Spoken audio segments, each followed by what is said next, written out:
رزق حلال کی جو تلاش ہے اور جو کوشش ہے، یہ اللہ تبارک و تعالیٰ نے نظام زندگی کے اندر ایک خوبصورت نظام رکھا ہے کہ ہم تھوڑا سا آگے بڑھیں گے، کوشش کریں گے، محنت کریں گے اور اللہ تعالیٰ ہمیں رزق حلال عطا فرمائے گا۔ یہ بات یاد رکھیے کہ اپنے بچوں کا پیٹ پالنے کے لیے، اپنے آپ کو سوال سے بچانے کے لیے، اپنے ماں باپ بہن بھائیوں کی کفالت کرنے کے لیے رزق حلال کی تلاش بڑا محبوب عمل ہے۔ ایک صورت میں صرف منع ہے کہ جب آپ صرف اور صرف تکبر کے لیے دولت جمع کر رہے ہیں، صرف دوسروں کے اوپر اپنی بڑائی ثابت کرنے کے لیے دولت جمع کر رہے ہوں، تب یہ منع ہے۔ ورنہ کوشش کر کے، محنت کر کے، جد و جہد کر کے رزق کمانا، رزق حلال کی طلب میں رہنا، یہ بڑا پسندیدہ اور محبوب عمل ہے دین کے اندر۔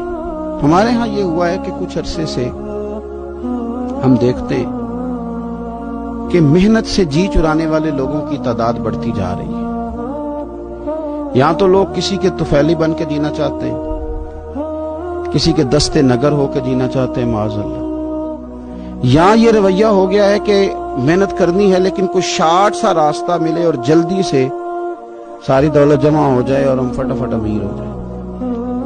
آپ محنت کریں گے، جد و جہد کریں گے، کوشش کریں گے، یہی نظام۔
اور پھر کئی کئی رنگوں میں، کئی کئی انداز میں لوگ آپ کے سامنے آتے ہیں۔ یاد رکھنا، نبی پاک صلی اللہ تعالی علیہ وسلم نے فرمایا، جس نے بغیر طلب کے اپنا ہاتھ پھیلایا، قیامت کے دن اسے سزا یہ ملے گی کہ جب رب کی بارگاہ میں آئے گا تو اس کے چہرے پہ گوشت نہیں ہوگا۔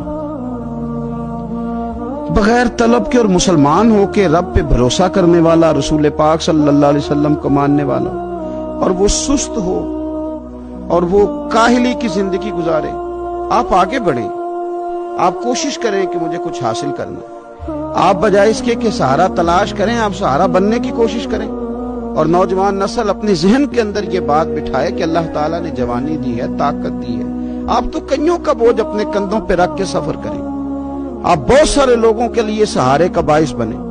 آپ ایک ایسا درخت بنیں کہ جس کی چھاؤں میں سینکڑوں لوگ بیٹھ سکیں، درجنوں لوگ نفع حاصل کر سکیں۔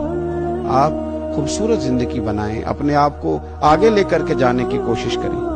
اور اللہ تو بندے کے گمان کے قریب ہے، اس طرح کا انسان ذہن بناتا ہے، رب کریم اتنا ہی اس بندے پہ فضل کرتا ہے۔ اچھی امیدیں وابستہ کریں، خوب محنت کریں، خوب۔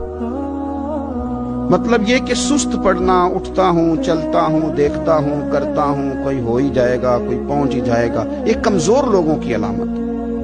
یہ کمزور لوگوں کی، حضرت حسن بصری رحمۃ اللہ علیہ ایک مثال دے کے بڑی بات کو خوبصورت کرتے ہیں۔ کہتے ہیں کہ نوجوان مجھے ملا تو کہنے لگا، حضرت جی آج میں نے عجیب نظارہ دیکھا ہے کہ ایک شیر نے شکار کیا ہے ایک بکری کا، تو اس نے کافی سارا خود کھایا اور باقی منہ میں پکڑ کے ایک پہاڑی پہ چڑھا ہے، وہاں ایک نابینا لومڑی بیٹھی تھی، باقی کا اس نے اس کو کھلایا ہے شکار۔ تو میں سوچتا ہوں رب کریم تو بندہ نابینا بھی ہو، گھر میں بھی بیٹھا ہو تو اس کو رزق پہنچا ہی دیتا ہے۔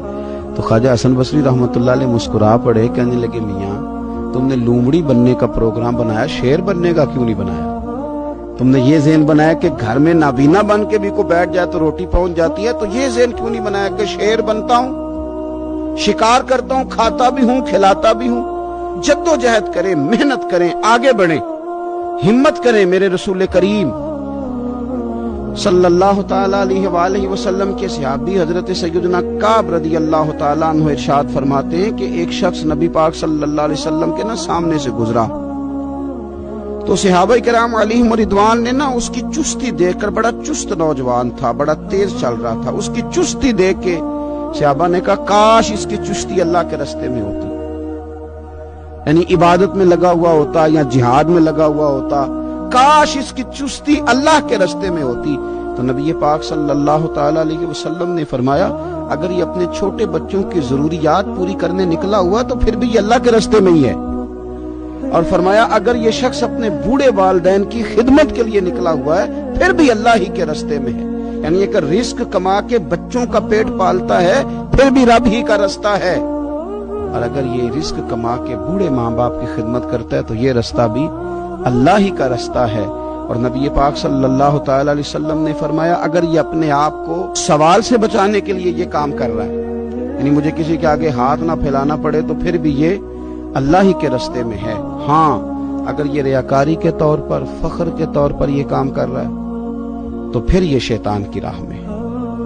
اگر صرف اس لیے مال جمع کر رہا ہے کہ میں ذرا لوگوں کو پتہ چل جائے بڑا مالدار ہوں، میرا بعض لوگوں کے اوپر ذہن ہوتا ہے آگے بڑھنے کا، شوق ہوتا ہے بلا وجہ چیزوں کو جمع کرنے کا، فخر بتانے کا، ریاکاری کرنے کا، فرمایا اگر ریاکاری کے ارادے سے ہے تو پھر یہ شیطان کے راستے میں ہے، اور اگر یہ بوڑھے ماں باپ کے لیے رزق کما رہا ہے، چھوٹے بچوں کے لیے کما رہا ہے، اپنے آپ کو سوال سے بچانے کے لیے کما رہا ہے تو پھر یہ اللہ ہی کے راستے میں، پھر یہ جہاد ہی کر رہا ہے، پھر یہ عبادت ہی میں مشغول ہے، یہ اللہ ہی کے راستے میں۔ رسول کریم صلی اللہ تعالی علیہ وسلم نے جو سبق ہمیں پڑھایا وہ صرف یہ ہے کہ رزق کماتے وقت تمہاری نیت کا اعتبار ہے، تمہارا ارادہ کیا تھا، رزق کماتے وقت ارادہ کیا تھا، بہت بڑے بنگلے بنانے کا ارادہ تھا، جائیدادیں جمع کرنے کا ارادہ تھا، بعض رشتہ داروں کو نیچا دکھانے کا ارادہ تھا، بلا وجہ ڈینگے مارنے کا اور اونچی اونچی باتیں کرنے کا ارادہ تھا، یا تمہارا ارادہ یہ تھا کہ حلال آ جائے تاکہ میں سوال سے بچ جاؤں، تاکہ مجھے کسی کے سامنے ہاتھ نہ پھیلانا پڑے۔ یہ حدیث ہمیں صحیح بخاری میں ملتی ہے، نبی پاک صلی اللہ تعالی علیہ وسلم نے فرمایا بے شک مال بڑا سرسبز ہے اور بڑا میٹھا ہے، فرمایا جس نے اچھی نیت کے ساتھ مال حاصل کیا بڑا میٹھا ہے، بڑا سرسبز ہے، اور جس نے اچھی نیت کے ساتھ حاصل کیا اللہ اسے برکت عطا کر دے گا، تھوڑے پیسوں میں برکت ہو جائے گی، تھوڑے میں بھی، کئی دفعہ تھوڑے پیسے ہوں گے پر ختم نہیں ہوں گے، ان میں برکت ہو جائے گی نیت اگر ٹھیک ہے۔ اور حضور صلی اللہ تعالی علیہ وآلہ وسلم نے ارشاد فرمایا اگر کسی نے بری نیت کے ساتھ حاصل کیا تو اس میں برکت نہیں ہوگی، اس کے اندر پھر اس کے لیے وہ خیر نہیں ہوگی جو اچھی نیت پہ ہوتی، اور فرمایا یہ ایسا رزق ہے جسے کھائے گا پر پیٹ نہیں بھرے گا، سیر نہیں ہوگا۔ رزق کس نے کھا لیا ہے چونکہ نیت یہ تھی کہ تفاخر کے لیے جمع کرنا، دولت ہونی چاہیے، بنگلہ ہونا چاہیے، لوگوں کو پتہ چلے کہ یہاں بھی ایک سیٹ صاحب ہوتے ہیں، تو یہ نیت پر ڈیپینڈ کرتا ہے کہ آپ کا ارادہ رزق کماتے کیا ہے۔ بہت زیادہ محنت کرنے کی کوشش کریں، بالخصوص نوجوان اپنے دلوں کے اندر یہ جد و جہد پیدا کریں کہ ہم نے محنت کر کے رزق کمانا ہے۔ یہ جو ہاتھ پھیلاتے ہیں یہ بزدل لوگ ہوتے ہیں، یہ کمزور لوگ ہوتے ہیں، یہ ہاتھ جب کسی کے آگے کوئی شخص پھیلاتا ہے تو اپنی خودداری کا سودا کرتا ہے، اپنی عزت بیچتا ہے، اپنے وقار کو داؤ پہ لگاتا ہے۔ جب وہ ہاتھ پھیلاتا ہے کشکول طلب جب دراز کرتا ہے، کبھی بھی اللہ کے علاوہ، اللہ کے محبوب علیہ السلام کے علاوہ آپ کسی کے سامنے کشکول طلب دراز نہ کریں۔ اور میری ساری زندگی یہ رائے رہی ہے کہ اچھا تاجر وہ ہوتا ہی نہیں جو پیسے زیادہ کماتا ہے، اچھا گھر کا سربراہ وہ نہیں ہوتا جو دولت زیادہ جمع کرے، بلکہ اچھا آدمی تو وہ ہوتا ہے جس کے خرچے کم ہوتے ہیں، جو اس کے پاس ہے اس کے اندر اسے مینج کرنا آتا ہے۔ اگر اس کے پاس 1000 روپیہ ہے تو اسے سارا دن 1000 میں نکالنا آ جائے تو اس شخص کی عزت محفوظ ہے، اس کی عزت محفوظ ہے۔ اور اگر 10,000 کے اندر بھی اسے طبیعت نہیں ہے، اسے چاہت نہیں ہے، اسے خبر ہی نہیں ہے میں نے کس طرح وقت گزارنا ہے، تو پھر یہ شخص اپنے آپ کو بھی رسوا کرے گا اور اپنوں کے لیے بھی شرمندگی کا باعث بنے گا۔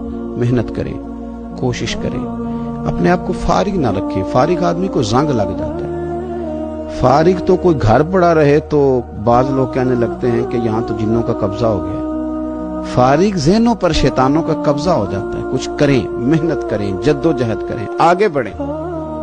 ہمارے بزرگ فرماتے ہیں کہ پانی چل رہا ہو تو وہ پاک ہوتا ہے، اگر کھڑا ہو جائے تو پھر اس کے پاک ہونے کا مسئلہ بدل جاتا ہے۔ چلتے رہیں، حرکت کریں، جد و جہد کریں، آگے بڑھیں، ہمت کریں۔ جو لوگ ہمت کرتے ہیں رب تعالیٰ ان کی مدد کرتا ہے۔ آپ تجارت کریں، حضور صلی اللہ علیہ وسلم نے تجارت فرمائی، نبی پاک صلی اللہ علیہ وسلم نے تجارت فرمائی۔ کتنا بڑا درجہ حضور نے ارشاد فرمایا۔ اللہ کے پیارے محبوب صلی اللہ تعالیٰ علیہ وسلم ارشاد فرمانے لگے، یہ حدیث پاک آپ کو ترمذی میں اور دیگر کتابوں میں ملے گی۔ فرمایا جو تاجر سچا ہوگا نا، تجارت کرے پر سچ بولے، سودا جو ہے وہی بتائے، سچا جو تاجر ہوگا اسے اللہ تبارک و تعالیٰ قیامت کے دن نبیوں، صدیقوں اور شہیدوں کے ساتھ جگہ عطا فرمائے گا۔ اور اتنا بڑا درجہ، یعنی اسے صدیقین کے ساتھ کھڑا کر دیا، شہداء کے ساتھ، حالانکہ یہ شہید نہیں ہوا، یہ تو دکان کرتا رہا وقت پہ، اللہ نے اسے اپنے انبیاء کے ساتھ جگہ دے دی۔ اس کا مطلب ہے رب صرف مسجد میں نہیں ملتا، دکان پہ بھی مل جاتا ہے۔ شرط یہ ہے کہ دیانتداری کے ساتھ تجارت کی جائے، دیانتداری کے ساتھ۔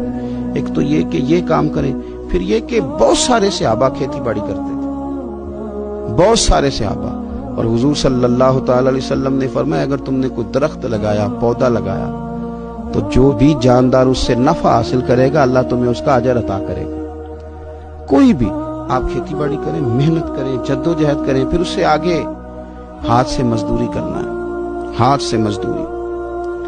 میرے دادا جان کا انتقال، ان کی عمر 90 سال سے زیادہ تھی جب وہ دنیا سے گئے تھے۔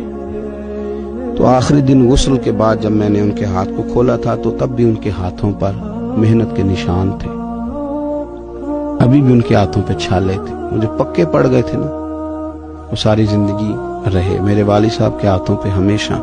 کیونکہ دامان توکل کی یہ خوبی ہے کہ اس پر پیوند لگے ہوتے ہیں پر دھبے نہیں ہوتے۔ محنت آپ کریں، محنت کے نشان ہونے چاہیے، کرپشن کے داغ نہیں ہونے چاہیے۔ آپ تھک جائیں کام کرتے، لیکن میرے بھائی اس طرح نہ ہو کہ لوگ، میں نے کئی دفعہ کہا ہے کہ روب کپڑوں کا نہیں ہوتا، روب تو کردار کا ہوتا ہے۔ کروڑوں روپے کا آپ مکان بنا لیں، گاڑی خرید لیں، لیکن آپ کا پیسہ کرپشن کا ہے تو لوگ دروازے کے سامنے کھڑے ہو کے کہتے ہیں 2 نمبر طریقے سے کمائے۔